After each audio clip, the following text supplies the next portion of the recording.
नमो अर्हन्ताणं नमो सिद्धाणं नमो आयरीयाणं नमो वज्रायाणं नमो लोये सव्वसाहुणम्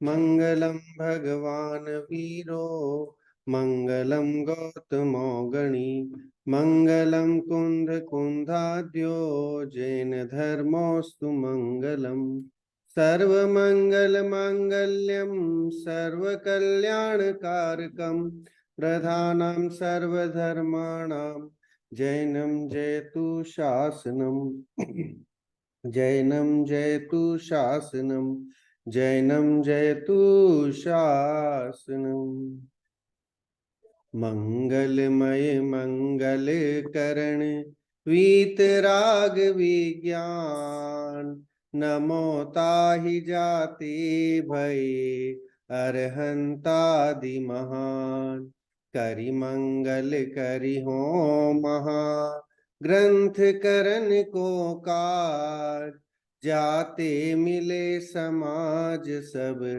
पावे निज पद राज पावे निज पद राज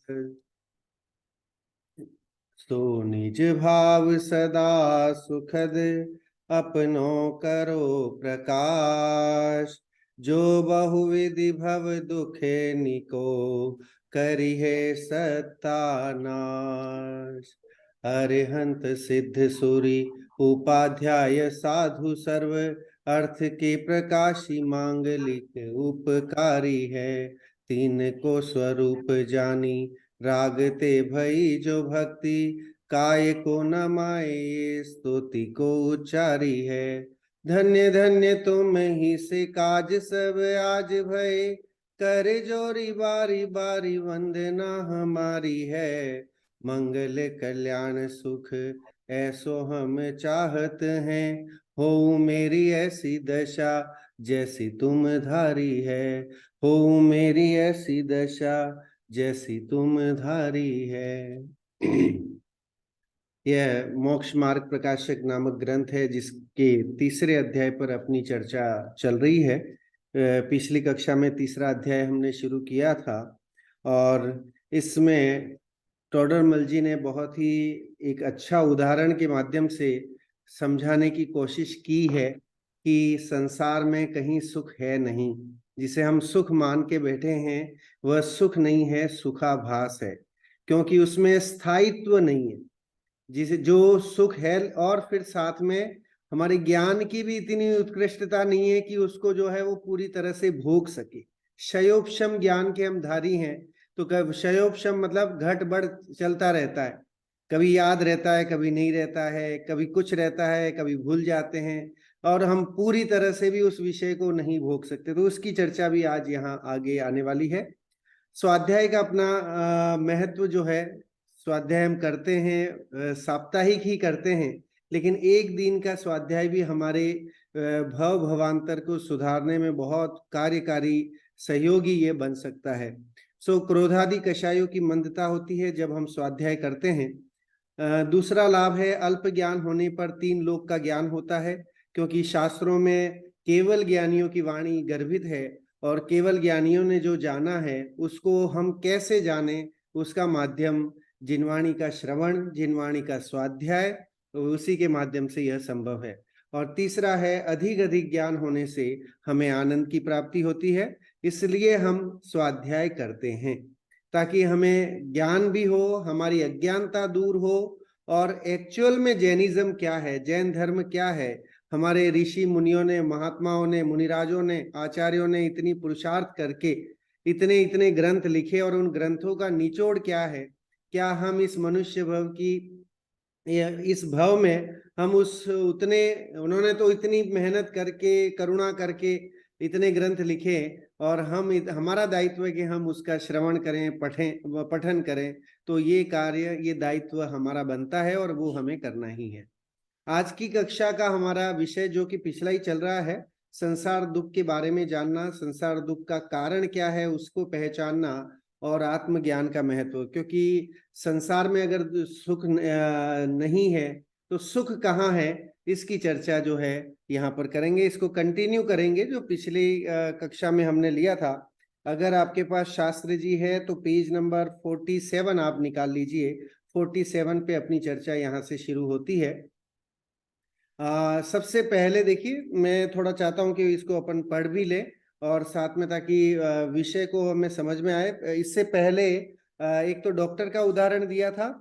कर्मों की अपेक्षा से संसार में दुख और उसके मूल कारण की चर्चा पिछली बार की थी। ज्ञानावरण और दर्शनावरण के क्षयोपशम से होने वाला दुख और उससे निवृत्ति की चर्चा के अंतर्गत ये आज का विषय हम यहाँ पर लेंगे। उससे पहले रोगी का एक उदाहरण दिया था। एक उदाहरण दिया था, कुत्ते का उदाहरण दिया था कि कुत्ता जिस तरह से हड्डी को चबाता है और चबाने से उसके मसूड़ों से खून आता है, और वो जब खून टपकता है तो कुत्ता ये समझता है कि ये खून जो है वो हड्डी में से आ रहा है। सेम वही स्थिति कुत्ते की, उस भ्रम की स्थिति सेम हमारी है, हमारे इस 5 इंद्रिय के विषयों के प्रति। हमें ये लगता है कि ये जो सुख आ रहा है वो 5 इंद्रिय के विषयों को ग्रहण करके मैं भोग रहा हूं, इसलिए मैं सुखी हो रहा हूं, या ये 5 इंद्रिय के विषय मेरे पास उपलब्ध हैं इसलिए मैं सुखी हूं। ये मान्यता हमने सेम वैसे ही जैसे वो कुत्ता कर रहा है उसी तरह की मान्यता है, क्योंकि ये निराकुल सुख देने वाले नहीं है, परमानेंट शाश्वत सुख देने वाले नहीं है, हमेशा रहने वाला नहीं है।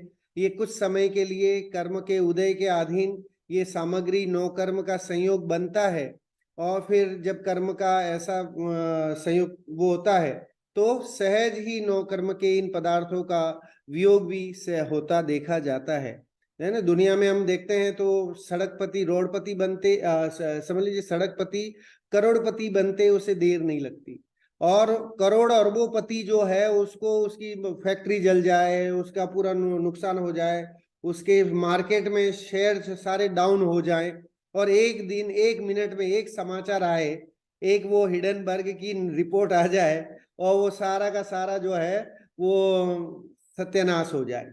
तो वैसा ही है ये संसार का सिस्टम इस तरह का है कि जिसमें शाश्वत या परमानेंट सुख की कोई अवेलेबिलिटी नहीं है, उपलब्धता नहीं है। और वह सुख जो है वो कहाँ है कि वह सुख कहीं और नहीं है, वह तो सुख तुम्हारे पास ही है ना। कबीरदास जी ने एक दोहा लिखा, खोजे होते तुरंत मिले ही पल भर की तलाश में। कह रहे कि अगर आप शुद्धात्मा को देखना चाहते हो तो कहीं मंदिर मस्जिद कहीं है ना तीर्थ में भटकने की जरूरत नहीं है ना। वो अगर खोजना चाहो तो एक बार अपने अंतर को झांको, देखो तो वहीं पर सुख भरा पड़ा है। सुख का खजाना तो हमारे अंतर ही है, ये माँ जिनवाणी कहती है। ये हमारे मुनिराज दिगंबर मुनिराजों ने ये बात निचोड़ सार ये निकाल करके हमें बताया कि सुख कहीं तुम्हें और नहीं मिल सकता है। ओनली एंड ओनली अगर सुख कहीं है तो आपको अपने अंतर ही ढूंढना पड़ेगा, अपने पास ही ढूंढना पड़ेगा, अपनी अज्ञानता को दूर करना पड़ेगा, अपने असंयम को दूर करने पड़ेगा। इसकी चर्चा आई थी ना, 3 संसार दुख के 3 मेन कारण बताए।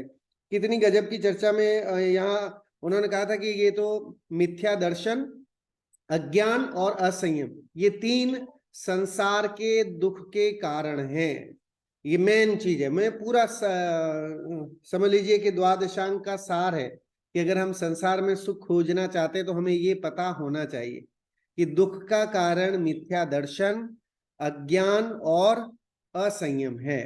तो अगर इसको अल्टीमेटम अगर हम देखें तो दर्शन, सम्यक ज्ञान, सम्यक चारित्र सुख का कारण है, और मिथ्या दर्शन, मिथ्या ज्ञान और मिथ्या चारित्र, ये जो 3 है वो संसार में परिभ्रमण का कारण है, संसार बढ़ाने का कारण है, और दुख रूप है, दुख स्वरूप ही है। इसकी चर्चा देखिए, क्योंकि मिथ्या दर्शन हो गया, अज्ञान मतलब मिथ्या ज्ञान, और असंयम मतलब मिथ्या चारित्र। इस तरह से भी इसको हम अगर लें तो तीनों बात यहाँ पर वो गर्भित हो जाती हैं।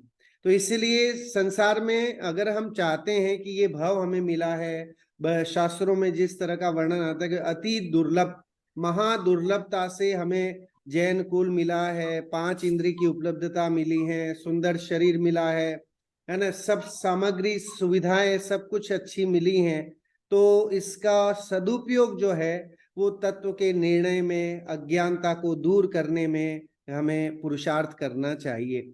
और वह पुरुषार्थ हमें कुछ इतनी मेहनत नहीं करनी है, सब किया कराया है ना, हमें तो रेडीमेड मिल रहा है, बस उसे हमें श्रवण करना है, पठन करना है। क्योंकि हमारे मुनिराजों ने, हमारे विद्वानों ने, टोडरमल जी जैसे विद्वानों ने सारे शास्त्रों को पढ़ करके ये एकदम कुंजी टाइप का ये ग्रंथ जो है हमारे सामने रख दिया है, जिसमें कोई ऐसी बात ना तो फिजूल की आपको मिलेगी, ना ऐसा आप कहीं पर ये चैलेंज कर सकते हैं कि ये बात इन्होंने जो है यहाँ पर ये इस तरह से इस तर्क की कसौटी पर सही नहीं उतरती। तो इतनी सटीक बातें जो इस ग्रंथादिराज में जो उपलब्ध हैं, और ये हमारा महान पुण्य का उदय है कि हमें इस ग्रंथ को पढ़ने का अवसर मिलता है, सुनने का अवसर में। जितनी बार पढ़ें, बार बार पढ़ें तो भी यह कम है, क्योंकि ये विषय और कहीं मिलने वाला नहीं। किसी दर्शन में, किसी देश में, किसी कहीं पर भी इस विषय की चर्चा कहीं नहीं, कोई ये कहने वाला नहीं है कि मिथ्या दर्शन, अज्ञान और तुम्हारा असंयम दुख का कारण है। संसार में अगर तुम दुखी हो, रकड़ रहे हो, तो उसका कारण ये 3 चीजें। ये बताने वाला कौन है?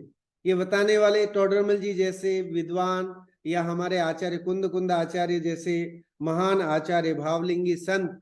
इन लोगों ने आत्मा को खोजा है, आत्मा को देखा है, साक्षात अनुभव किया है, और उस अनुभवन का जो रिजल्ट है वो हमारे सामने है। और उसके माध्यम से, इस शास्त्र के माध्यम से आज हम इस विषय को और आगे बढ़ाते हैं।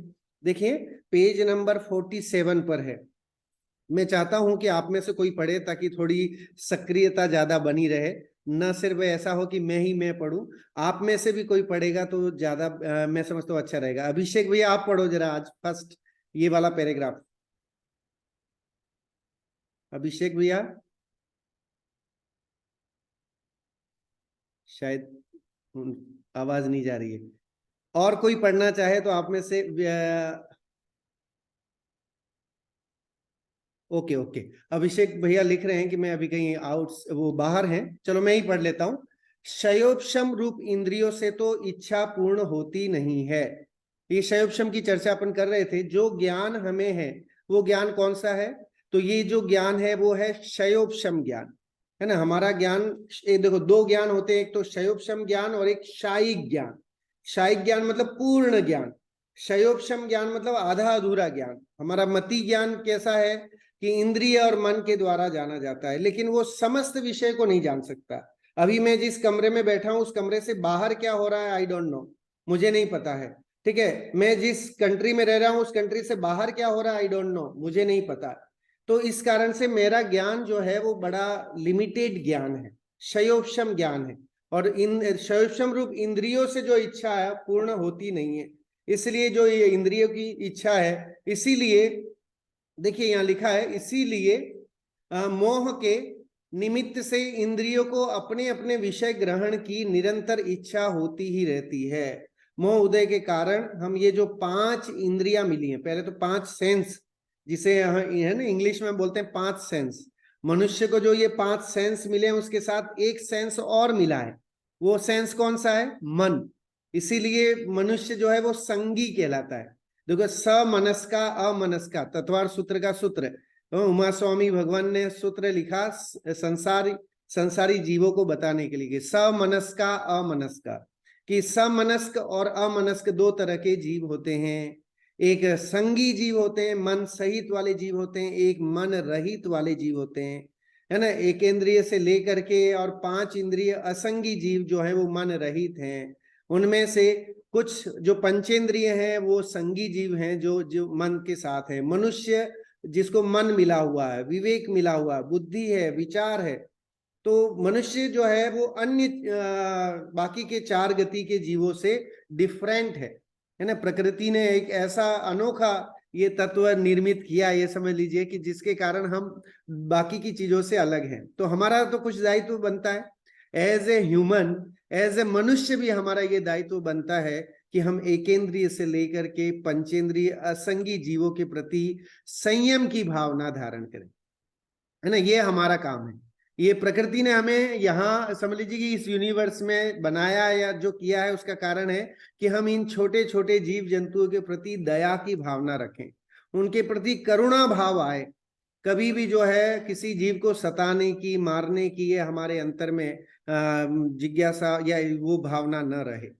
तो इस कारण से निमित्त से इंद्रियों को अपने अपने विषय ग्रहण करने की निरंतर इच्छा होती रहती। पांचों इंद्रियां जो हैं हमें मिली हैं, उन पांच इंद्रियों के विषयों को ग्रहण करने की, उनके लिए वस्तु सामग्री इकट्ठी करने की भावना रहती है। इसलिए ही तो मनुष्य कमाता है, इसीलिए तो इतना तामझाम करता है। क्यों? क्योंकि पांच इंद्रिय के विषय जो हैं भोगने के, वो सब मुझे मिल जाएं, है ना। होटल में भी जाएंगे, कहीं और जाएंगे, तो वहां सब पांचों इंद्रिय के भोग होने चाहिए। पानी स्वादिष्ट होना चाहिए, एयर कंडीशन होना चाहिए, है ना। ये सारी स्पर्श, रस, गंध, वर्ण, ये सारे जो पांच इंद्रिय हैं, चक्षु, इन सब इंद्रियों के विषयों की लालसा बनी रहती है ना। और इसीलिए, और उससे आकुलित होकर दुखी रहता है, और वो ये इच्छाएं पूरी नहीं होती हैं, तो इसलिए हम दुखी होते हैं। किसी को जो है वो बहुत महल जैसा घर मिल गया है, तो हम देख के दुखी होते रहते हैं। किसी को अच्छी नौकरी, अच्छा बिजनेस चल रहा है, तो देख के दुखी होते हैं। किसी के बेटे की या बेटी की शादी किसी अच्छे घर में हो गई, तो देख करके पड़ोसी दुखी होता रहता है, सांसे उसासे लेता रहता है। तो अगर कहीं ना कहीं पांच इंद्रिय के विषय पूर्ण नहीं होते हैं, तो दुख बना रहता है। और ये इंद्रिया जो है वो कब तक है? तो कह रहे कि इंद्रिया तो सदाकाल रहने वाली नहीं है। इंद्रिया तो आपके इस भव में भी जो है आपका साथ छोड़ देती हैं। अब छोड़ती हैं कि नहीं छोड़ती हैं? सब आप देखो, अगर आप ज्यादा टीवी देखेंगे, ज्यादा गैजेट्स और ये यूज करेंगे, तो आंखें जो है जवाब दे देंगी, चक्षु इंद्रिय जवाब दे देगी, आपको डॉक्टर के पास जाना पड़ेगा। फिर वो उपनेत्र लगाएगा, चश्मे लगाएगा, हिंदी में उसे उपनेत्र बोलते हैं। तो उपनेत्र लगाने पड़ेंगे। कई बार जो है मोतियाबिंद हो जाता है, आंखों में कुछ दिखता नहीं है, चश्मे लगाने के बाद भी नहीं दिखता है। तो इस भव में भी आपकी वो इंद्रिया जो है वो परमानेंट कहाँ है, कहाँ वो हमें जो है वो लाइफ लॉन्ग हमारा हेल्प करेंगे, है ना। कई बार कई ऐसे बधिर लोग हैं, सुनाई नहीं देता उन्हें, देखना दिखाई नहीं देता है, स्वाद लेने की दिक्कत, जिह्वा में कोई प्रॉब्लम हो गया, मुंह का कैंसर हो गया, चाह करके नहीं खा पाए। घर में माल भरा पड़ा है, लेकिन मुंह का कैंसर हो गया, तो क्या खाएगा वो, है ना। तो लौकी के जूस और बाकी के जूस और व्हीट ग्रास जूस, और उस पे ही उसको चलाना पड़ेगा। तो कहने की इन इंद्रियों की गारंटी नहीं है, सबसे पहली बात तो। और ये इंद्रिय जो है वो सर्वक्षम ज्ञान के आधार से, ये इंद्रिय जो है वो तो झरोके का काम करती। इंद्रियों को झरोका बोला गया। झरोका क्या करता है? बाहर की वस्तु देखने या जानने, समझने, भोगने का काम करता है। तो ऐसे ही ये इंद्रियां भी जो हैं वो झरोके जैसी हैं, कि बाह्य वस्तुओं का है ना निमित्त ज्ञान कराने में सहयोगी हैं, बस इतना इंद्रियों का लेना देना है। लेकिन इन पांच इंद्रियों के लिए व्यक्ति जान तक गवा देता है। इसकी चर्चा अभी यहाँ गजब के उदाहरण टोडरमल जी ने एकदम सटीक और छाट छाट के उदाहरण यहाँ आगे लिखे हैं, पढ़ते हैं। ऐसा दुखी हो रहा है कि किसी एक विषय के ग्रहण के अर्थ अपने मरण को भी नहीं गिनता है। अब देखो, पांच इंद्रिय के विषयों में किसी भी एक इंद्रिय के विषय के लिए अपने मरण तक की गिनती नहीं करता है।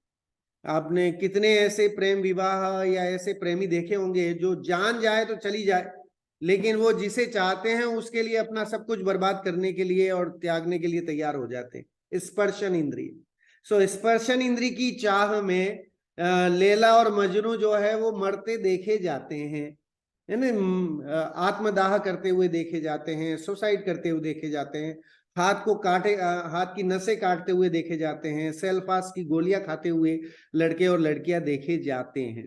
क्यों? क्योंकि स्पर्शन इंद्रिय की वांछा है। तो मरण को भी नहीं गिनता। ऐसे ही बाकी और रसना और उसकी उदाहरण दिए, पांचों इंद्रिय के उदाहरण भी गजब के यहाँ दिए हैं, पढ़ते हैं जरा। जैसे हाथी को कपट की हथिनी का शरीर स्पर्श करने की, मच्छ को बंसी में लगा हुआ मांस का स्वाद लेने की, भ्रमर को कमल सुगंध सूंघने की, पतंगे को दीपक का वर्ण देखने की, और हरिण को मतलब हिरण को राग सुनने की इच्छा ऐसी होती है कि तत्काल मरना भासित हो, तथापि मरण को नहीं गिनते हैं। ये पांच इंद्रिय के टोडरमल जी ने एक एक इंद्रिय का प्रत्यक्ष उदाहरण दिया है कि स्पर्शन इंद्रिय में कौन सा उदाहरण प्रसिद्ध है कि हाथी का, कि जो जो जंगली हाथी हैं उनको पकड़ना होता है और उन्हें पालतू बनाना होता है, तो क्या करते हैं कि भाई एक बड़ा सा गड्ढा खोदते हैं और उस गड्ढे के ऊपर कुछ घास फूस डाल करके सामने कोई एक घास फूस की बनाई हुई कोई हथीनी खड़ी कर देते हैं, है ना, वैसी कुछ ऐसी बना करके। तो हाथी उस डुप्लीकेट हथीनी को, कपट की लिखा ना, कपट की, डुप्लीकेट हथीनी को देख करके, या ओरिजिनल भी लगा दे तो भी, क्योंकि वो हाथी को तो गिरना है गड्ढे में, तो हाथी जितना बड़ा गड्ढा खोदा जाता है और सामने उस हथीनी को बांधा जाता है, और हाथी उस हथीनी को देखता हुआ दौड़ता हुआ उसकी तरफ, उसकी चाह में आगे बढ़ता है, और वो जो है उस गड्ढे में जाके गिर जाता है। और उस गड्ढे में वो महावत जो शिकारी होते हैं, हंटर, उसे वो महीनों तक खाना नहीं देते वहां, वो महीनों तक अंदर पड़ा रहता है, एकदम निर्बल सा हो जाता है, तब जाकर के वो महावत उसे कुछ खाना देता है, थोड़ा बहुत। एक दिन थोड़ा देता है, फिर दूसरे दिन देता है, तीसरे दिन देता है। अब वो जो अंदर वाला हाथी, वो उसको ही माई बाप समझने लग जाता है कि यही मेरा माई बाप है, कम से कम खाना तो दे रहा है। तो फिर वो जैसा कहता है वैसा वो करने लग जाता है, और इस तरह से जो है हाथी गुलाम बन जाता है। मत्स्य को बंसी में लगा हुआ मांस का स्वाद लेने की, मगरमच्छ को पकड़ने वाले भी इस तरह के कुछ मांस लगा करके और छोड़ देते हैं, तो उसकी चाह में वो उधर दौड़ के आता है और जाल में पकड़ लेते हैं और फिर उसको मार डालते हैं। भ्रमर का उदाहरण दिया, भ्रमर कमल सुगंध सूंघने में, सुगंध में उसको सूंघने में इतना व्यस्त होता है कि शाम के समय वो फूल कमल का जो है वो बंद हो जाता है, और भंवरा जो है उस फूल के अंदर बंद हो जाता है, पैक हो जाता है। सुबह जब वापस सूरज खिलता है और निकलता है, तब तक उसकी यह लीला समाप्त हो चुकी होती है, तब तक मर चुका होता है। तो रसना इंद्री की चाह में भ्रमर अपनी जान गंवा देता है ना। ऐसे ही आप देखिए, स्पर्शन इंद्री की चाह में हाथी अपना जो है वो गुलाम हो जाता है। पतंगे की को दीपक का वर्ण देखने की, और जो पतंगा होता है वो दीपक पर इतना लपटते रहते हैं। अगर आपने देखा कहीं हेलोजन जलती है तो कितने सारे छोटे छोटे कीड़े आ जाते हैं, जीव जंतु आ जाते हैं, तो वो सब उस लाइट को देखने, उसकी रोशनी को देखने के लिए लालायित रहते हैं आंखों का, चक्षु इंद्रिय। तो चक्षु इंद्रिय की वासना के लिए, चक्षु इंद्रिय की लालच के कारण पतंगा जो है अपनी जान दीपक में गवा देता है। और हिरण को राग सुनने की, हिरण जो है उसको, जो हिरण को पकड़ने वाले शिकारी होते हैं वो क्या करते हैं, मधुर संगीत सुनाते हैं, एक कोई मधुर स्वर चलाते हैं, तो हिरण उस स्वर को सुनने के लिए भागा भागा दौड़ाता है, और फिर उसकी जाल में फंस कर हिरण भी अपनी जान गवा देता है। तो कह रहे कि ये सब जो जानवर हैं वे सब भी रस, मतलब पांच इंद्रिय के विषयों की चाह में अपनी जान गवा देते हैं, मतलब मरण तक को नहीं देखते हैं। हमारा भी यही कंडीशन है कि हम पांच इंद्रिय की चाह में मरण तक को नहीं देखते हैं। आपने ऐसे कई स्टंटमैन देखे होंगे जो बाइक लेकर के चलते हैं, एक मौत का कुआं होता है जिसके अंदर जो है वो कार या बाइक चलाते हैं लोग, जो कि डेफिनेटली अगर थोड़ी सी भी चूक हुई तो जान जाने की गारंटी पूरी है, लेकिन फिर भी वो उसको जान को दाव पे लगा करके ऐसे करतब, ऐसी चीजें करते हैं। क्यों? क्योंकि उनसे उनको पैसा मिलेगा, पैसा मिलेगा तो वो पांच इंद्रिय के विषय के भोग मिलेंगे। तो इस चाह में ऐसी बड़ी बड़ी बिल्डिंगों से छलांग लगाते हुए, मोटर बाइक से चलते हुए, शरीर में आग लगाते हुए, ऐसे कई तरह के जो है करतब करते हुए, रिस्क लेते हुए हमें दिखाई देते हैं, लोग दिखते हैं, जरा भी परवाह नहीं करते, है ना। स्वयं हम जो है बहुत पैसा कमाने की लालच में कई बार जो है वो टैक्स चोरी करना और दुनिया भर की चीजें जो है ऐसी करना, अन्याय, अनीति और अभक्ष का सेवन करना, ये भी सब पांच इंद्रिय के विषयों की लोलुपता है, जिसके कारण जीव, है ना, इलीगल काम करता है। अन्याय, अनीति और अभक्ष, ट्रिपल ए जो है वो हर, मतलब व्यक्ति की पर्सनैलिटी और व्यक्ति को इस संसार में अभी वर्तमान में दुखी करने वाले, और फ्यूचर में तो डेफिनेटली उसके कर्म वैसे ही बंधेंगे जो अन्याय, अनीति और अभक्ष का सेवन करेगा। तो इन तीन चीजों से भी हमें बचना चाहिए कि हम जो भी हमारी आजीविका हो वो बहुत न्यायपूर्वक हो, जिसमें कोई मायाचारी नहीं हो, किसी तरह का किसी के प्रति कोई दगा वाली या इस तरह की वो नहीं हो, अनीति से कमाया हुआ पैसा नहीं हो, और अभक्ष का सेवन जीवन में नहीं हो, तो डेफिनेटली उस व्यक्ति का जीवन सौरभमय, सुगंधितमय, होगा ही होगा, इसमें कहीं कोई संदेह नहीं। विषयों का ग्रहण करने पर उसके मरण होता है, विषय सेवन नहीं करने पर इंद्रियों की पीड़ा अधिक भासित होती है। देखो, ग्रहण करने पर उसके मरण होता है, विषय से सेवन नहीं करने पर इंद्रियों की पीड़ा अधिक। विषय की, जब विषय का भोगन करता है तो जैसे हिरण मर जाता है, पतंगा मर जाता है, भ्रमर मर जाता है, ऐसे हाथी जो है वो गुलाम बन जाता है, तो ये सब मरते हुए देखे जाते हैं पांच इंद्रिय की लोलुपता के कारण। तो ऐसे कहते हैं, और अगर नहीं मिलती हैं तो वैसे भी दुखी होता है, कि उसकी चाह में दुखी होता है कि मुझे ये सामग्री नहीं मिली, ये भोग सामग्री नहीं मिली, तो उसके कारण से भी दुखी होता रहता है।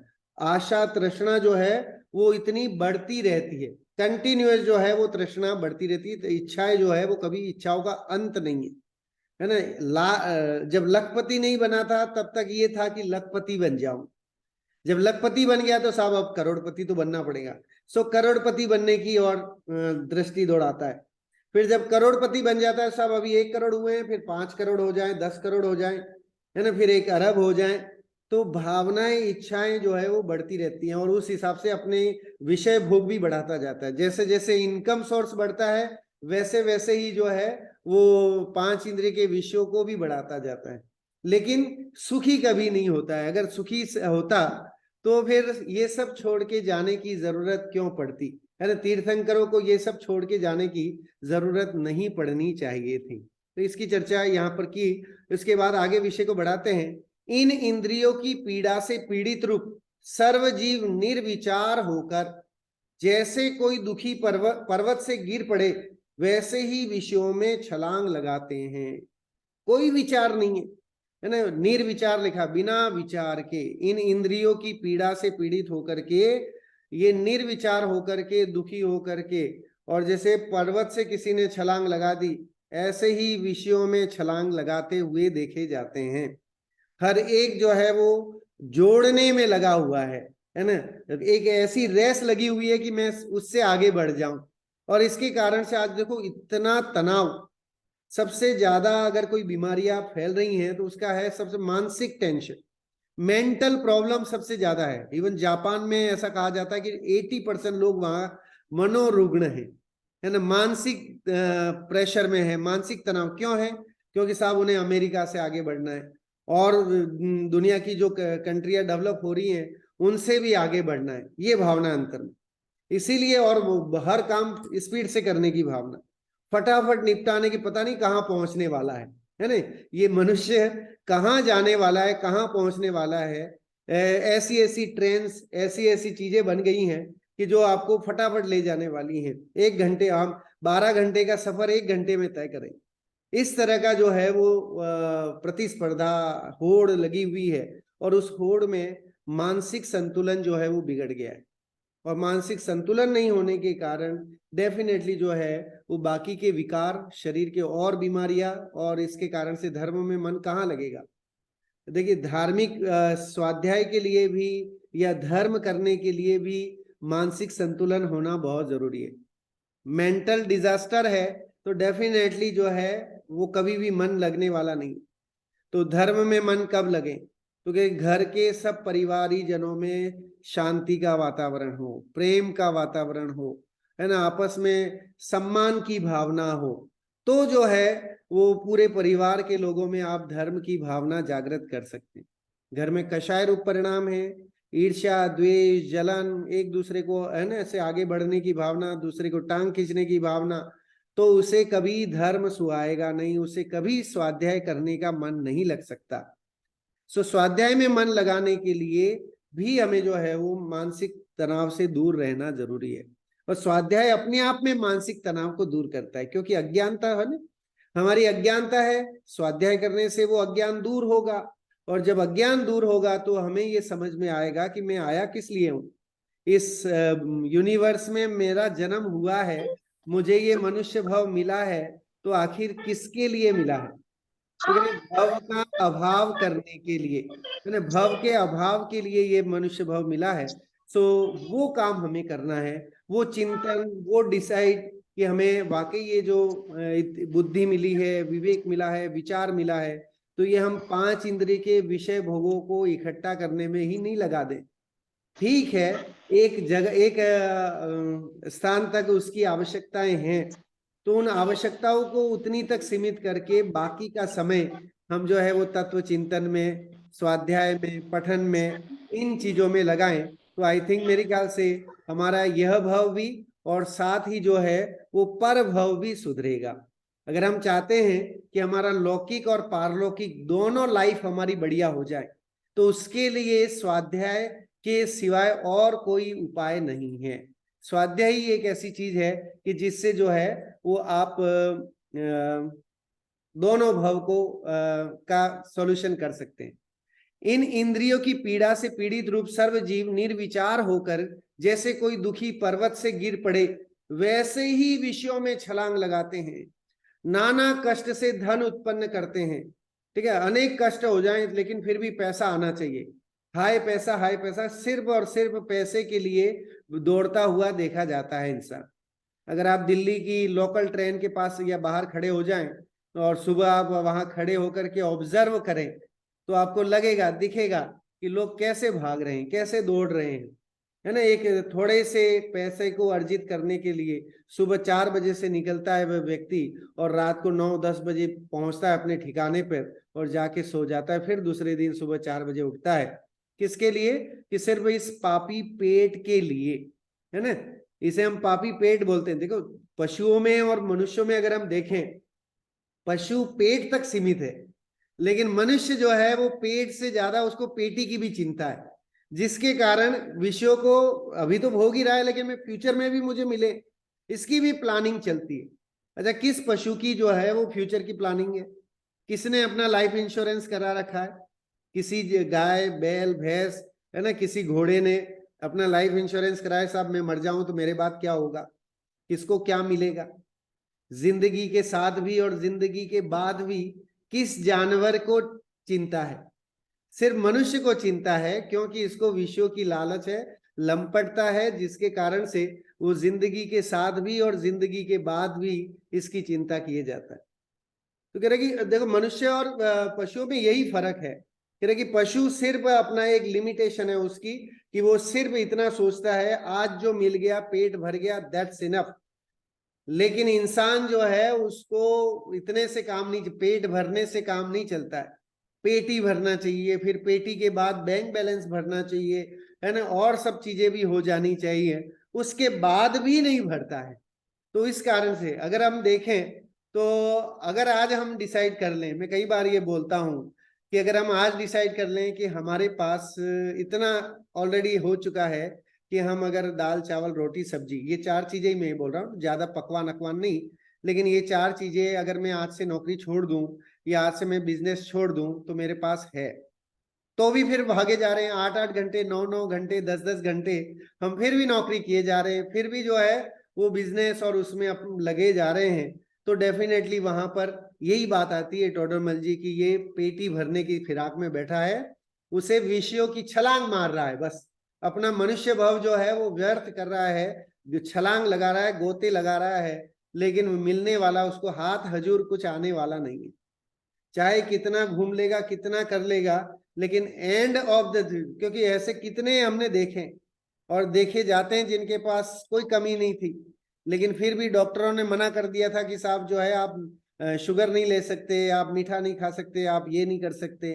तो इस कारण से इन सब चीजों को सोचते हुए ये विवेक विचार या ये निर्णय हमें करना चाहिए कि क्या अगर हम स्वस्थ रहें, क्या अगर हमारा मानसिक संतुलन बना रहे, अंत समय तक हमारी विचारणा चिंतन धारा बनी रहे, तो वो अच्छा है कि हम उसमें लगे रहें, है ना, भाग जोड़ में ही लगे रहें।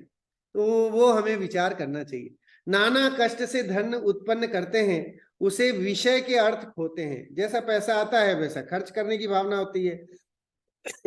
लाख कमाने वाला उस हिसाब से अपनी कार लाने की सोचेगा, करोड़पति अपने हिसाब से सोचेगा, करोड़ों कमाने वाला मर्सिडीज और न जाने और बड़ी बड़ी जो गाड़ियां हैं उनके बारे में सोचेगा। तो है वही, देखिए मैंने कहीं पढ़ा था कि भाई रास्ता वही है ना, जो आप मारुति में चलने वाला या 800 में चलने वाला उसके लिए भी वही रास्ता है। और कोई बड़ी कार में चलने वाला, सुख सुविधाओं वाली, उसके अंदर एलसीडी भी लगी है ना, एसी भी बहुत है, वो क्या है वो क्लाइमेट कंट्रोल भी है, और न जाने कितने सारी सुविधाएं हैं कार में, फिर भी उसका रास्ता तो वही है, दोनों का रास्ता वही है, सिर्फ आपकी सामग्री, विषय, पंच इंद्रिय के विषयों की लालच, इच्छा जो है, जो कि असंयम है। इसीलिए देखिए दो तरह का संयम बताया, प्राणी संयम और इंद्रिय संयम, है ना। संयम की जब चर्चा आती है तो दो संयम की चर्चा की जाती है। एक होता है प्राणी संयम, मतलब एक इंद्रिय से लेके 5 इंद्रिय संगी जीवों को या असंगी जीवों को नहीं मारना, ये प्राणी संयम है। और इंद्रिय संयम है 5 इंद्रिय के ये जो विषय हैं, भोग हैं, इन भोगों के प्रति समता भाव रखना। ठीक है साहब, जो मिल गया उसी में वो करते हैं। देखिए किसान ये नहीं सोचता, वो तो अपना गया, एक रोटी खाई और उसने जो भी छोटा मोटा है ना, चाय चटनी खाई और उसी में खुश हो जाता है और अपनी मेहनत करता है। हमारे पास हम जब चाहते हैं एक थाली हो तो उसमें सब कुछ सारी सामग्री हो, चटनी भी हो, पापड़ भी हो, अचार भी हो, ये भी हो, वो भी हो, दुनिया भर मिष्ठान भी होना चाहिए, है ना, दाल भी हो, चावल भी हो, सब्जियां भी 2-3 तरह की हो। कितना फिजूल जो है वो हम करते हैं खाने पीने में भी। और आप कहीं शादी विवाह वगैरह में जाते हैं, देखते हैं तो वहां पर आप ऑर्डर देते हैं। आजकल जो है वो ये एक स्टेटस वाला बन गया कि साहब आपके समारोह में, आपके घर का जो फैसिलिटेशन हुआ था उसमें कितने पकवान बने। साहब 200 पकवान का ऑर्डर दिया था, 200 टाइप के वेराइटी के जो है वो फूड हमारे यहाँ अवेलेबल थे स्टॉल्स पे, है ना। ये भी था, चाट भी था, ये भी था, चाइनीज भी था, ये भी था, और हर तरह के, और इस तरह की जो है वो हमने उसमें वो कर रखी है। तो कहते हैं तथा विषयों के अर्थ जहां मरण होना जानते हैं वहां भी जाते हैं। नरकादि के कारण जो हिंसादि कार्य उन्हें करते हैं तथा क्रोधादि कषायों को उत्पन्न करते हैं। और कहते हैं कि इस कारण से ये 5 इंद्रिय के जो विषय हैं उसमें मरण होना जाने तो भी वो काम करता है। अब देखो कितने स्मगलर और ये चोर उचक के टाइप के जो लोग होते हैं, उन्हें पता है कि अगर हम पकड़े गए तो डेफिनेटली पुलिस हमें जेल में डाल देगी या कोई जो है वो गोली से मार देगा, जान से उड़ा देगा। फिर भी वह सब सोचते हुए भी चोरी, है ना, डकैती और बाकी और जितने भी ये आतंकवादी वगैरह वो कार्य करते हैं। तो जान जोखिम में डाल करके भी अपनी 5 इंद्रिय के विषय सामग्री मुझे मिल जाए, इस भावना से वैसे कार्य किए जाते हैं। नरकादि के कारण जो हिंसादिक कार्य उन्हें भी करते हैं, उन्हें पता है कि ये सब काम करने से हिंसा होती है, पाप होता है, और उसके बाद भी करते हैं। कई ऐसे जैन कुल में जन्म लेने वाले भी शराब आदि का सेवन करते हुए, बेचते हुए, ऐसे धंधे और ऐसे बिजनेस करते हुए भी देखे जाते हैं जिसमें कि साक्षात कारण, सीधा कारण नरक जाने का है, और फिर भी जो है ऐसे कार्य करते हैं, क्रोधादि कषायों को उत्पन्न करते हैं। वे करें क्या? टोडरमल जी कहते हैं वे करें क्या? इंद्रियों की पीड़ा सही नहीं जाती, इसलिए अन्य विचार कुछ आता नहीं। कहते कि इंद्रिय के जो भोग हैं, है ना, तो वो पूजन में आता ना, इंद्रिय के भोग मधुर विष सम लावण्यमयी कंचन काया। तो कह रहे कि इंद्रिय के भोग जो है वो अच्छे लगते हैं कि ये सब चीजें हमें भी मिल जाए, हमारे घर में भी पूरा घर हमारा एयर कंडीशन हो, बंगला हो, ये हो, नौकर चाकर हो, सब सुविधाएं हो, बैंक बैलेंस अच्छा हो, हमें ज्यादा काम नहीं करना पड़े। तो ये सब जो है चीजें चलता रहते हैं, अन्य विचार कुछ आता नहीं है, उन विषयों को पीड़ा सही नहीं जाती। इस पीड़ा से पीड़ित हुए इंद्रादिक हैं, वे भी विषयों में अति आसक्त हो रहे हैं। न सिर्फ मनुष्य बल्कि इंद्र आदि जो है वो भी इन विषयों की लालच में। अब देखिए इंद्रों में भी, स्वर्ग में भी दुख है। क्यों है? क्योंकि छोटे इंद्र जो है वो बड़े इंद्रों के वैभव को देख करके दुखी होते रहते हैं। 6 महीने पहले जब माला मुरझाने लगती है तो उन्हें पता पड़ जाता है कि अब तो हम मर करके, है ना, अवधि ज्ञानी तो होते हैं, तो मर करके हमारी क्या दुर्दशा होने वाली। तो 6 महीने में वो इतना संक्लेश रूप परिणाम कर लेता है जीव स्वर्ग में रह करके कि वह तहते चय थावर्तन धरे यो परिवर्तन पूरे करे। एकेंद्रीय आदिक में जाके विष्टा आदिक में जाकर के और जीव बन जाता है। तो कर्षाय रूप परिणाम, संक्लेश रूप परिणाम कभी भी धर्म की प्राप्ति नहीं करा सकते हैं। ये निचोड़ है, ये सार है। कौन करा सकता है धर्म की प्राप्ति? धर्म मतलब धर्म का पर्यायवाची है सुख। धर्म उसे ही कहते हैं जो हमें पूर्ण सुखी कराए। जो हमें पूर्ण सुखी नहीं करा सकता उसे हम धर्म नहीं कह सकते। ठीक है। आत्मा का धर्म क्या है? जानना, देखना। तो अगर हम आत्मा की स्वभाव इस धर्म को जानते देखते ही रहें, कर्तापने की भावना नहीं लाएं, तो हम सुखी हैं। तो वो धर्म कहां से? देखो, अब सुख जहां मिले वो धर्म है, जहां सुख नहीं मिले उसका नाम धर्म नहीं। धर्म की पर्याय ये परिभाषा में ये लिखा है, यह उत्तमे स्थाने धर्यते, उसे धर्म कहते हैं। रत्नकरण शावकाचार्य जी में आया कि जो उत्तम स्थान में ले जाए उसका नाम धर्म है, जो आपको पूर्ण सुखी करे उसका नाम धर्म। जिसमें सुख नहीं है उसे हम धर्म नहीं कह सकते। अगर हम जैन धर्म कहते हैं तो जैन धर्म में ये ताकत है, ये लायकात है कि वो आप अगर आप उसको फॉलो करते हैं देन डेफिनेटली है ना आप सुखी हो जाएंगे। जिस तरह का मेथड यहाँ बताया गया है, कषायों को छोड़ने की बात है, संयम धारण करने की बात है, इनको अगर हम स्टेप बाय स्टेप करते जाएंगे तो एक दिन पूर्ण सुखी होने की गारंटी है। और ये हमारे सामने प्रत्यक्ष हमें जो है हमारे मुनिराज और ये दिखते हैं, व्रती श्रावक आदि दिखते हैं, जिनके पास कुछ नहीं है, लेश मात्र नहीं है, लेकिन फिर भी वे महासुखी देखे जाते हैं। और जिनके पास सारी सामग्री है, सुविधाएं हैं, फिर भी वे आकुलित व्याकुलित कषाय में पीड़ित में दुखी होते हुए ही देखे जाते हैं। उनका जो है, अब देखिए शुगर लेवल बढ़ता ही जाता देखा जाता है ना, और बीमारियां, हृदय रोग और ये सब रोग बढ़ते जाते हैं। बाकी आप देखिए मुनिराजों के, जानवरों के, उनके जिनको इतनी आसक्ति नहीं है, लालसाएं नहीं है, तो उनको कोई रोग ही नहीं होता है।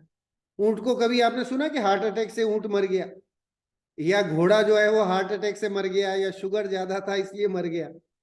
क्यों? क्योंकि वे सब शाकाहारी हैं, अच्छा खाते हैं, और खाने के साथ साथ उतनी वर्जिश भी करते हैं, और किसी तरह की आकुलित उनका कोई अपना टेंशन नहीं है ना। तो ये चीजें सिर्फ इंसान के लिए है, क्योंकि इंसान इन विषयों के भोग में इतना लेजी, इतना आलसी हो गया है कि है ना एक कदम नहीं बढ़ाना चाहता, और इसके कारण से दुखी रहता है और रोग बढ़ते जाते हैं। पर अंतर में मानसिक जो है वो अंतर वेदना जो है विषयों को भोगने की चल रही है, और बाह्य में भोग सामग्री उपलब्ध है, तो इसके कारण से जो है वो और आलसी हो जाता है, और उसके नरक जाने का द्वार जल्दी खुल जाता है। और जिसके बाह्य सामग्री है लेकिन आंतरिक जो उसकी मानसिक जो संचेतना है वो जागृत है, तो वो भरत जी घर में भी वैरागी कहे जाते हैं ना। है ना, 6 खंड का अधिपति, इतना वैभव, उसके बाद भी जो है घर में वैरागी के। क्यों? क्योंकि उनकी जो मानसिक संचेतना है उसका डाइवर्जन डिफरेंट है। उन्हें पता है कि इसमें से मुझे सुख नहीं मिलने वाला, 6 खंड के को भोगने से मुझे सुख नहीं मिलने वाला। ये उस भरत चक्रवर्ती को, उस राज को भोगते हुए है ना, शासन करते हुए ये प्रतिभास है। इसके कारण भरत जी घर में रहते, राजपाट करते हुए भी सुखी देखे जाते हैं, सुखी कहे जाते हैं। और हमारे पास लिमिटेड साधन है, लेकिन गृद्धता बहुत है, बहुत ज्यादा मिल जाए और ज्यादा मिल जाए इसकी भावना रहती है। तो इसके कारण से जो है वो संसार परिभ्रमण या कषाय, ये समझ लीजिए नरक का द्वार खुला रहता है। पीड़ा ना हो तो किस लिए खुजाए? देखो एक गजब का उदाहरण भी दिया, जैसे खाज रोग से पीड़ित हुआ पुरुष आसक्त होकर खुजाता है, पीड़ा ना हो तो किस लिए खुजाए? अब खुजली हो रही है तो उसको दर्द हो रहा है तभी तो खुजाता है वो। और वो जब खुजली ऐसी चीज है कि वहां है ना वो खुजाता जाता है, दर्द होता जाता है लेकिन खुजाता जाता है। उसी प्रकार इंद्रिय रोग से पीड़ित हुए इंद्रादिक आसक्त होकर विषय सेवन करते हैं। ये सब जो है इन विषयों के सेवन के लिए। अब देखिए रावण का क्या हश्र हुआ। रावण का एक स्पर्श इंद्रिय की वांछा के कारण, और फिर बाद में मान का भी है, फिर मान कषाय भी उसकी इतनी तीव्र थी जिसके कारण उसका अंत क्या हुआ, कह रहे अंत बहुत बुरा हुआ। क्यों? क्योंकि एक तो वह पर स्त्री को के साथ रमण करने की भावना, उसको अपनी स्त्री बनाने की, अपनी पत्नी बना, सीता को अपनी पत्नी बनाने की भावना। और फिर कदा ये भी आता है कि रावण ने ये भी डिसाइड कर लिया था कि चलो ठीक है अब ये मान नहीं रही है तो इसको वापस कर देते हैं राम को। लेकिन उसने सोचा मैं ऐसे कैसे वापस कर दूं, मैं अर्धचक्री और इतना बड़ा राजा, और मैं ऐसे कैसे राम को जो है वो मान के कारण, अभिमान के कारण कि नहीं मैं उसके साथ लड़ूंगा, उसको हराऊंगा और फिर उसकी स्त्री उसको वापस करूंगा। तो इस अभिमान और इस मान के कारण और इस आसक्ति के कारण उसका अंत क्या हुआ ये हम सबके सामने प्रत्यक्ष है, शास्त्रों में वर्णित है ना, दिखाई देता है। तो ऐसे ही 5 इंद्रिय के विषयों को भोगने वाले का अंत या आसक्ति रखने वाले का अंत क्या है, ये जिनवाणी हमें बता रही है कि डेफिनेटली उसका अंत अच्छा नहीं है। क्योंकि अच्छा अंत किसका है ना, तो कह रहे कि जिसका अंत सिद्धांत तक है, तो वो सिद्धांत कौन सा है, तो कह रहे कि जिन्होंने संयम को धारण किया, जिन्होंने दर्शन मोह का अभाव किया, जिन्होंने 5 इंद्रिय के विषयों को त्यागा है, छोड़ा है, उनको असार समझा है, उनके लिए धर्म की शुरुआत है, उनको पूर्ण सुख की प्राप्ति होती। इसलिए 3 चीजें बताएंगे, संसार दुख का कारण मिथ्या दर्शन, अज्ञान और असंयम। मोक्ष सुख का कारण सम्यक दर्शन, सम्यक ज्ञान, सम्यक चारित्र, ये मोक्ष सुख का कारण है। इस प्रकार ज्ञानावरण दर्शनावरण के क्षयोपशम से हुआ इंद्रिय जनित ज्ञान है, वह मिथ्या दर्शनादि के निमित्त से इच्छा सहित होकर दुख का कारण हुआ है। इसलिए ये दुख का कारण है क्योंकि क्षयोपशम ज्ञान है। हम चाह करके भी विषय हमारे पास हो लेकिन हम नहीं भोग पाएंगे। आपके पास सब उपलब्धता है लेकिन आपके है ना ज्ञान में इतना वो नहीं है कि आप उसको उतना भोग पाएंगे। क्षयोपशम रूप ज्ञान है, ज्ञानावरण और दर्शनावरण का वैसा, तो आप नहीं कर पाओगे। तो वह मिथ्या दर्शनादि के निमित्त से इच्छा सहित होकर भी दुख का कारण ही, इच्छा तो बहुत है लेकिन क्षयोपशम इतना नहीं है ना कि जिसके कारण वो पूरा भोग सके, तो दुखी होता है कि सामग्री तो मिली लेकिन दुखी रहता है। इसलिए कहा कि संसार में कहीं सुख नहीं है ना। जो संसार विशेष सुख हो तो तीर्थंकर क्यों त्यागे, और काहे को शिव साधन करते संयम सो अनुरागे। पिछली बार भी ये संसार का चित्र दिखाया था। इस चित्र से ये हमें सीख लेनी चाहिए कि ये सारी चीजें जो हैं वो हमारे साथ घटित हो रही है। हमें दिख रहा है ये जो हाथी है वो मिथ्यात्व का सूचक है। ये मिथ्यात्व बहुत बड़ा है, हाथी को इसलिए बहुत बड़ा दिखाया गया। मिथ्यात्व अनादिकाल का है जो इस हमारे साथ चला आ रहा है। तत्व के प्रति सच्ची श्रद्धा नहीं होना, स्वयं आपा पर का श्रद्धा नहीं होना, देव शास्त्र गुरु के प्रति श्रद्धा नहीं, ये सब सम्यक दर्शन की है ना अल्टीमेटली डेफिनेशन है।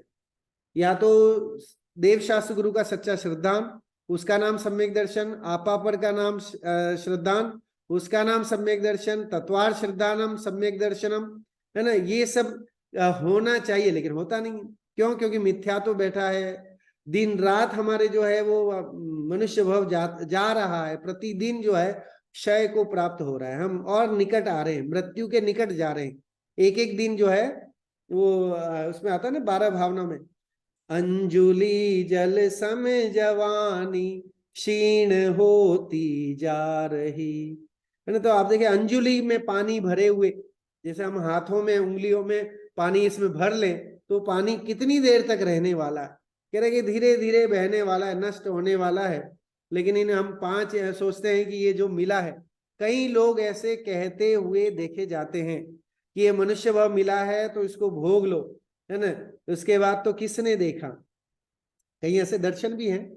उसमें एक दर्शन है चार्वाक दर्शन, ये इस बात को कहता है कि यावत जीवेत सुखम जीवेत ऋणम कृत्वा घृतम पिबेत भस्मीभूतस्य देहस्य पुनरागमनम कुतः। जब तक जी रहे हो ऐशो आराम से जियो, है ना। पैसा नहीं है तो लोन लेकर के और ऐश करो, अच्छी कार लाओ, बंगला खरीद लो, सब कर लो, है ना। भस्मीभूतस्य देहस्य पुनरागमनम कुतः, कह रहे कि ये शरीर के नष्ट होने के बाद किसको आना है, इसलिए मौज करो। लेकिन जैन धर्म कहता है कि ये जो भव मिला है ये मौज करने के लिए नहीं, है ना, अनंत काल के मौज करने की व्यवस्था बनाने के लिए मिला है, कि ताकि अनंत आगे के जो अनादि है ना अनंत हमारे भव हैं वो सुधर जाएं, उसमें हम मौज करें, सिद्धों की श्रेणी में विराजमान हो जाएं, इसके लिए मिला है, उसका निर्णय करने के लिए मिला है, अनादिकाल का मिथ्यात्व का अभाव करने के लिए मिला है। है ना, अज्ञान को ज्ञान में कन्वर्ट करने के लिए मिला है, कि अनादिकाल से अज्ञान बना हुआ था, उसको ज्ञान, हमारा सम्यक ज्ञान में कन्वर्ट करने के लिए यह भाव हमें मिला है। अब इस दुख के दूर होने का उपाय यह जीव क्या करता है सो कहते हैं। ये तो दुख बता दिया कि भाई आप 5 इंद्रिय के विषय भोग हैं और इसमें ये जीव दुखी है, क्योंकि जब मिलते हैं तो थोड़ा सुखी होता है, नहीं मिलते हैं खेद खिन्न होता है और छलांग मारता रहता है पागल की भांति उन विषयों को चाहने की इच्छा में। अब इस दुख के दूर होने का उपाय यह जीव क्या करता है सो कहते हैं। इंद्रियों से विषयों का ग्रहण होने पर मेरी इच्छा पूर्ण होगी, ऐसा जानकर प्रथम तो नाना प्रकार के भोजनादिकों से इंद्रियों को प्रबल करता है। ठीक है, इंद्रियों के विषय ग्रहण होने पर मेरी इच्छा, ये जितने इंद्रिय के विषय हैं, है ना, वो सब इंद्रिय के विषय मैं भोग लूं, ऐसे भोजनादि उनको प्रबल कर, उसके लिए इंद्रियों को प्रबल करता है। मतलब ये 5 इंद्रियां हैं तो उन इंद्रियों को स्वस्थ, इसलिए जिम में जाता है, कसरत करता है, योगा करता है। क्यों? क्योंकि ये 5 इंद्रिय जो है वो अच्छी बनी रहे, तो मैं ज्यादा से ज्यादा भोग सकूं, है ना, उन विषयों को भोग सकूं, इस भावना से इंद्रियों को पुष्ट करने का प्रयास करता है। और ऐसा ही जानता है कि इंद्रियों के प्रबल रहने से मेरे विषय ग्रहण की शक्ति विशेष होती है। कि अगर ये 5 आँख कान नाक गला ये सब सही रहा तो ही मैं सब खा पी पाऊंगा, मौज मस्ती कर पाऊंगा। तो इसलिए ऐसी सोच उसकी बनी हुई है। तथा वहां अनेक बाह्य कारण चाहिए, उनका निमित्त मिलाता है। वो सारे उन विषयों को भोगने के लिए जितने कारण होते हैं उन सबको इकट्ठा करने की कोशिश करता है ना। आप सोचिए, एक चाय बनाने के लिए हमें कितने तामझाम करना होता है। चाय पत्ती चाहिए, फिर दूध चाहिए, शक्कर चाहिए, गैस स्टोव चाहिए, बर्तन चाहिए, चाय छन्नी चाहिए, इलायची चाहिए, और कुछ डालना हो तो चाय का मसाला चाहिए। ये सब चीजें मिल जाए तो है ना, वो व्यवस्था चाहिए, किचन में चाहिए, लाइट चाहिए, ये सारे कप चाहिए जिसमें चाय डालते हैं, तब जाकर के और फिर आप पिए। और मूड भी चाहिए चाय पीने का। तो इतना सब तामझाम हो तब जाकर के एक कप चाय पी जाती है ना, जिसे हम बहुत आसान समझ, लेकिन कह रहे ये बहुत वो है कि इतने विषयों को भोगने के लिए सब तामझाम जुगाड़ करता है, इकट्ठे करता है। जिस तरह से हो, येन केन प्रकारेण, जैसे भी हो, उसे कोई मतलब नहीं कि दूसरे को हर्ट करना है, कि दूसरे का क्या अहित हो रहा है, उसे ध्यान में नहीं, उसे तो अपना स्वार्थ दिखता है ना, अपना हित देखता है, दूसरों का नहीं। ऐसे कई काम आपने देखे होंगे और अखबारों में और उसमें आते हैं कि डुप्लीकेट का जमाना आ गया आजकल। मार्केट में सेकंड टाइप का आइटम हर चीज मिल जाती है, आप जो चाहेंगे उसका डुप्लीकेट वर्जन आपको मिल जाएगा, है ना। तो मिलावट वाली चीजें बहुत चलती हैं। तो जो मिलावट करते हैं वो सब मिलावट क्यों करते हैं? क्योंकि उन्हें अपना स्वार्थ तो दिखता है, लेकिन उस मिलावट से दूसरा खाएगा पिएगा, वो मर जाएगा, कुछ होगा तो उसे उनकी कोई परवाह नहीं, कोई चिंता नहीं। तो ऐसे चोरी करने वाले, मिलावट करने वाले बहुत देखे जाते हैं। वो उनका कारण कि अपने विषय, अपने भोग जो हैं वो सही होने चाहिए, है ना। अपना काम बनता भाड़ में जाए जनता, ये वाला उनका फंडा होता है, जिन्हें अपने विषय को ही बनाने की भावना। तथा वहां अनेक बाह्य कारण चाहिए, उनका निमित्त बनाता है। तथा इंद्रियां हैं वे विषय सन्मुख होने पर उनको ग्रहण करती हैं। कि आप जब इंद्रियां कब ग्रहण करती हैं? जब वो विषय सन्मुख हो, उस, है ना, जब चाय पीने की भावना होगी तभी तो रसना इंद्रिय काम करेगी। जब आप कोई म्यूजिक लगाओगे तब श्रवण इंद्रिय सुनने का काम करेगी। टीवी ऑन करोगे तो फिर, है ना, चक्षु इंद्रिय अपना काम करेगी। इसलिए अनेक बाह्य उपायों द्वारा विषयों का तथा इंद्रियों का संयोग मिलाता है। इसलिए सारी चीजें, घर में बड़ी बड़ी सी एलसीडी होनी चाहिए, है ना, कितने 72 इंची या और कितने इंची, हर कमरे में एलसीडी होना चाहिए, है ना। इससे क्यों? क्योंकि चक्षु इंद्रिय का भोग हमें भोगना है। हर घर में ऐसी होना चाहिए, हर घर में ये सब, है ना, हर कमरे में ऐसी होना चाहिए। तो ये सब स्पर्शन इंद्रिय की, रसना की, है ना, घ्राण चक्षु श्रोत, इन सब के साधन संयोग जुटाने का काम करता है। नाना प्रकार, और इसमें चाहे हिंसा भी हो तो भी वो विचार नहीं करता है। नाना प्रकार के वस्त्रादिक का, भोजनादिक का, पुष्पादिक का, मंदिर आभूषणादिक का तथा गान वाद्रादिक का संयोग मिलाने के अर्थ बहुत ही खेद खिन्न होता है। ये सब चीजें हमारे पास चाहिए। काम दो जोड़ी कपड़ों से भी हो सकता है, 4 जोड़ी हाईएस्ट, चलिए 4 जोड़ी मान ले, तो 4 जोड़ी से हो सकता है, लेकिन 14 जोड़ी 40 जोड़ी कपड़े जो है वो वार्डरोब में हमारे भरे पड़े हो। क्यों? क्योंकि विषय भोगने की वांछा के कारण। भोजन में अलग अलग वैरायटी होनी चाहिए साहब, है ना। एक ही दिन सेम नहीं हो, साहब बोर हो जाते हैं। सेम कैसे खा सकते हैं हम? एक वीक तक एक ही चीज कैसे खाएं? सुबह जो खाया वो शाम को नहीं खाना साहब, मेन्यू चेंज करना। पुष्पादिक मतलब कुछ सुगंध वगैरह, घर में कुछ स्मेल होना चाहिए, सुगंधित होना चाहिए। तो उसके लिए को चाहे वो पुष्प में हिंसा हो उसकी चिंता नहीं करके वैसे परफ्यूम और उनका उपयोग करता है। मंदिर आभूषणादिक का, तथा मंदिर मतलब यहाँ घर भी मान ले, महल वगैरह वैसा जो है, अच्छा विला, अच्छा फ्लैट, आभूषण वगैरह है उसका भी उपयोग करता है। तथा मधुर संगीत, वाद्य यंत्र आदि को मिलाने के अर्थ बहुत खेद खिन्न होता है। ये सब जुटाने का प्रयास करता है ताकि मैं सुखी हो सकूं। इन विषयों को इकट्ठा करने का उद्देश्य क्या है? सुखी हो सकूं। सुबह उठने से, है ना, 5 बजे अगर हम उठते हैं तो 5 बजे उठने से लेके रात को 10 बजे सोने तक सारे काम क्यों करते हैं? क्योंकि सुखी हो सके, है ना, इसके लिए कार्य करते हैं। और वो सारे कार्य गिने हम तो 5 इंद्रिय के विषयों को इकट्ठा करने के सिवाय कुछ नहीं करते। हम अपने दिल पे हाथ रख के देखें कि 24 घंटे में, है ना, हमें जो 24 घंटे मिले हैं उसमें हम अपने लिए कब कितना टाइम देते हैं? कितना समय हम ये सोचते हैं कि मैं कौन हूं, मेरा क्या होगा आगे भविष्य में, और ये जिस तरह के परिणाम हो रहे हैं, मैं जिस तरह की ये परिणाम कर रहा हूं इसका फल क्या होगा, इसके बारे में कभी विचार, कभी चिंतन, कभी मन में मनन गुणन चलता है क्या? अगर चलता है तो डेफिनेटली स्वाध्याय का एक अच्छा पॉजिटिव रिजल्ट है। नहीं चलता है तो डेफिनेटली हमें आगे अपनी उस अज्ञानता को दूर करके वैसा चिंतन के लिए समय निकालना चाहिए, सोचना चाहिए, कुछ पढ़ना चाहिए, कुछ अच्छी चीजें पढ़े ताकि जो है वो हमारे विचार भी वैसे बने और उस हिसाब से फिर हमारा आगे का जीवन सुखमय शांतिमय बना रहे, है ना। क्योंकि यहाँ जो चीजें बताई जा रही हैं वो एकदम प्रमाणित जो है वो बातें हैं कि हम ये सब करते हैं। टोडरमल जी जैसे अनुभवियों ने इसको जो है देखा है और उसके बाद रियलाइज किया है, शास्त्रों से उसको रिकनेक्ट किया है, फिर यहाँ पर उन्होंने लिखा है। तथा इन इंद्रियों के सन्मुख विषय रहता है, जब तक उस विषय का किंचित स्पष्ट जानपना रहता है, पश्चात मन द्वारा स्मरण मात्र रह जाता है। जब तक वो भोग रहे तब तो ठीक है, उसके बाद तो वो याददाश्त ही बन करके रह जाती है। कई लोग जो है शादी के समय इतने बड़े बड़े वीडियोस और एल्बम वगैरह बनवाते हैं, है ना। आजकल तो प्री वेडिंग शूट्स वगैरह होने लगे हैं और उसके लिए लाखों करोड़, है ना, लाखों रुपए खर्च किए जाते हैं।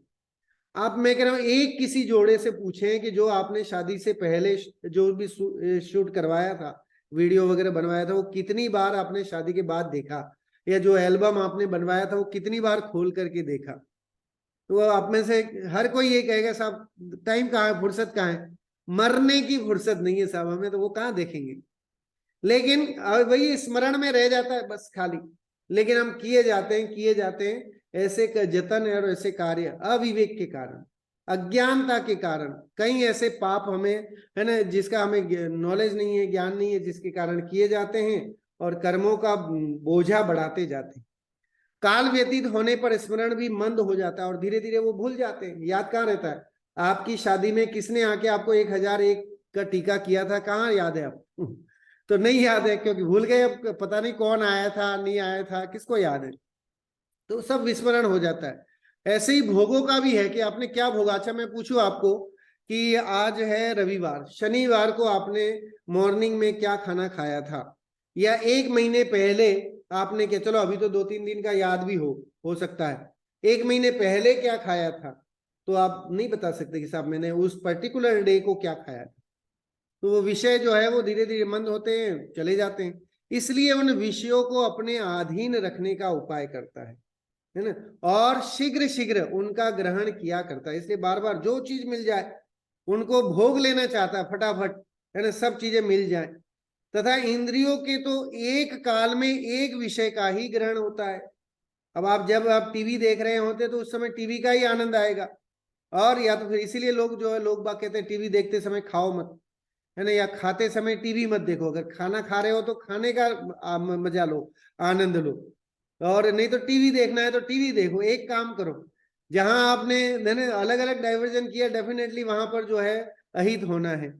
कार चलाते हुए भी आपको बार बार कहा जाता है कि यू डू, है ना, do not use the mobile during the driving the car. If you using then definitely जो है वो गवर्नमेंट आप पर फाइन लगाने वाली। क्यों? क्योंकि आपका ध्यान भटकता है। उनको पता है, सरकार को भी, ये जो इंद्रियां हैं एक समय में एक ही काम ढंग से कर सकती है, क्यों? पराधीन है, शैवक्षम ज्ञान के अधीन है। तो इसलिए उस ज्ञान में इतनी ताकत नहीं है कि एक साथ सब कर ले, भोग सके। तो इस कारण से जो है वो वहां पर विषय एक एक काल में एक ही विषय ग्रहण होगा, पांचों इंद्रियों में, है ना, पांचों इंद्रियों के लिए लगा लीजिए। किंतु वह बहुत ग्रहण करना चाहता है, इसलिए आकुलित होकर शीघ्र शीघ्र एक विषय को छोड़कर अन्य को ग्रहण करता है। इसलिए कह रहे हैं कि एक विषय को छोड़ता है, दूसरे को ग्रहण करता है।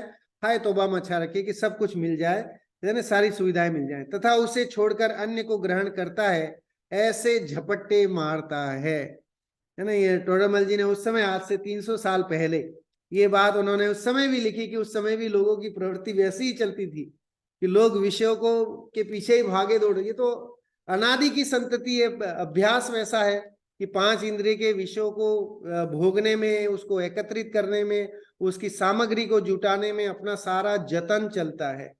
पूरा प्रयास हमारा जो है वो इन पांच इंद्रिय के विषयों को इकट्ठा करने में, एकत्रित करने में लगा हुआ है। तो कह रहे हैं कि उससे थोड़ा हटे, क्योंकि ये क्षणिक है, ये परमानेंट सुख नहीं देने वाली। इंद्रिय सुख जो है वो निराकुल सुख नहीं है, परमानेंट सुख देने वाला नहीं। तो कह रहे हैं इसलिए, और अस्थाई है ना, एक बार में एक ही भोग पाओगे, सारी चीज नहीं भोग पाओगे। और अनंत सुख चाहिए, तो उसके लिए क्या करना है? तो कह रहे हैं अनंत सुख के लिए तो शुक्ल ध्यान का की अवस्था आनी चाहिए, है ना। जब हमारे अरहंत भगवान जब शुक्ल ध्यान की उस पर चढ़ करके अग्नि में, है ना, उसको चार घाती कर्मों का क्षय करते हैं, तब जाके अनंत दर्शन, अनंत ज्ञान, अनंत सुख और अनंत वीर्य प्रकट होता है। वहां है असली सुख, वो शाश्वत सुख है, फिर वो नष्ट नहीं होता है। लेकिन इंद्रिय का सुख जो है, इंद्रिय के सुख जो है वो इस भव में भी आपके साथ परमानेंट रहने वाले नहीं है। ये तो आपको दिखता है। हमें हमारी इंद्रियां जैसे जैसे उम्र बढ़ती जाती है वैसे वैसे शिथिल होती जाती हैं, और फिर जो है उसके लिए हम उपचार करते रहते हैं, उसको और पुष्ट करने के ही प्रयास करते रहते हैं। लेकिन वह मृग तृष्णा के समान इंद्रिय सुख शाश्वत नहीं होने के कारण, क्षणभंगुर होने के कारण कभी भी हमें पूर्ण सुख की प्राप्ति नहीं करा सकता। पूर्ण सुख की प्राप्ति कराने में अगर कोई सक्षम है तो वह है सम्यक दर्शन, सम्यक ज्ञान और सम्यक चारित्र।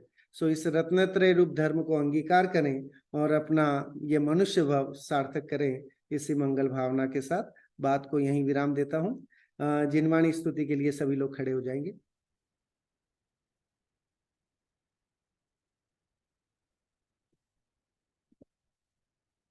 मिथ्यात्म नाश वेको ज्ञान के प्रकाश वेको आपा पर भास वेको भानु सी बखानी है। छाहो द्रव जान वेको बंद विदीवान वेको स्वपर पिछान वेको परम प्रमाणी है। अनुभवतार वेको जीव के जतार वेको का न सतार वेको भव्य और आनी है। जहाँ तहाँ तार वेको पार के उतार वे सुख विस्तार वेको यही जिनवाणी है। हे जिनवाणी भारती तो ही जपो दिन रे